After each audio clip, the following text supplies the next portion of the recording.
రేవంత్ రెడ్డి సత్యాన్ని ఒప్పేసుకున్నాడు. ఢిల్లీలో ఆమ్ ఆద్మీ పార్టీ కేజ్రీవాల్ని ఓడించింది మేమే అంటే అర్థం ఏంటి?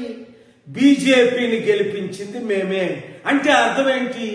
మేము జైలుకి వెళ్లకుండా ఉండాలి అంటే, ఓటుకు నోటు కేసులో నన్ను జైలుకు పంపకుండా ఉండాలి అంటే, గాంధీ కుటుంబం చేసిన అవినీతికి జైలుకు పంపకుండా ఉండాలి అంటే బీజేపీ చెప్పినట్టు మేము చేయవలసిందే. బీజేపీనే మేము గెలిపించాలి. ఇంత దరిద్రమా?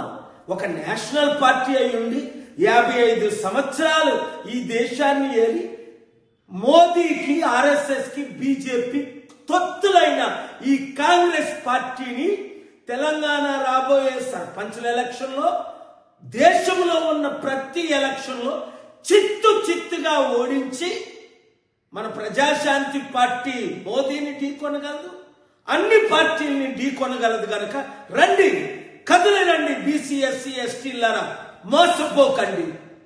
ఈ సత్యాన్ని అందరికీ ప్రకటించండి, చూపించండి. Thank you very much. Share చేయండి.